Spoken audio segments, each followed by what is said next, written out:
And so, look, try it for a week.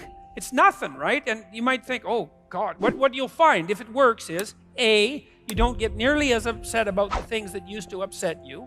So, and that'll be a shock. You'll think, my God, I would have flown off the handle because of that before, and now it's hardly bothering me. So that's a lovely thing.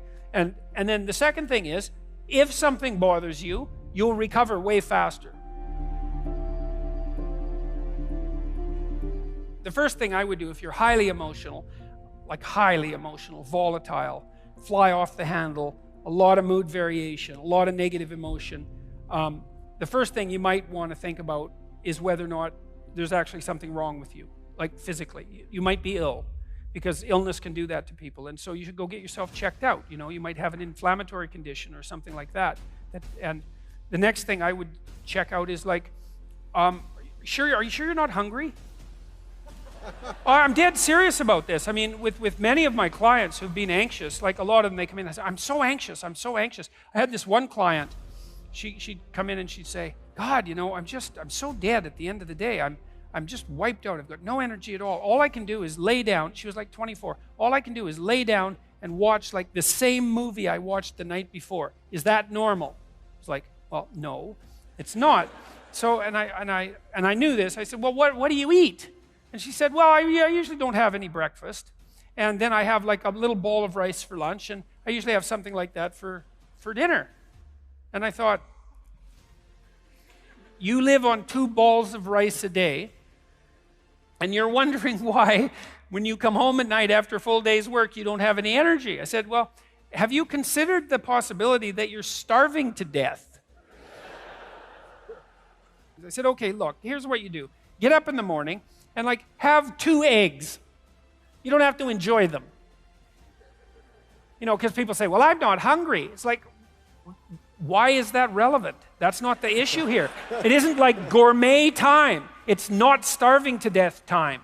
So eat your 2 eggs, and maybe in 3 months you'll enjoy it. You know, until then it'll be like chewing down rubbery cardboard, but it's not that big a deal. So, you know, we upped her caloric intake by a factor of about 4, and she came back, and it was like, I think she came back 2 more times. It's like, oh, I have lots of energy now. It's like, oh, good, you're not dying of starvation.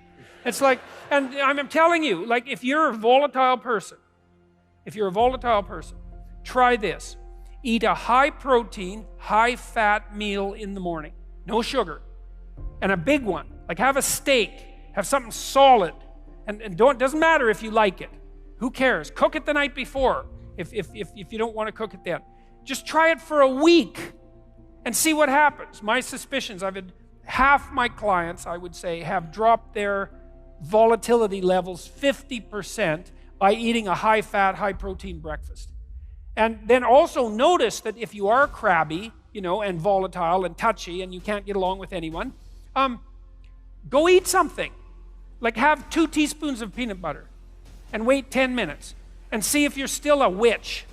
So for some people, and if you are a volatile person, like your blood sugar levels tend to move up and down more because you stress yourself out more. For some people, that really matters. And so, look, try it for a week. It's nothing, right? And you might think, oh, God, what you'll find, if it works, is, A, you don't get nearly as upset about the things that used to upset you. So, and that'll be a shock. You'll think, my God, I would have flown off the handle because of that before, and now it's hardly bothering me. So that's a lovely thing. And then the second thing is, if something bothers you, you'll recover way faster. And so that's a good start. And so try that. That's no harm. It's not going to hurt you. Try getting up at the same time every day.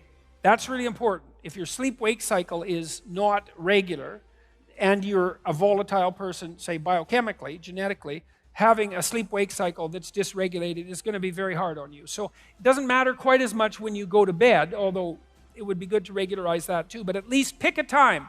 You can pick whatever time you want. Like I would recommend like 8 o'clock or 7:30, because that's what normal people do. And unless you have a really good reason not to be a normal person, you should start by trying to be a normal person if you're being an abnormal person.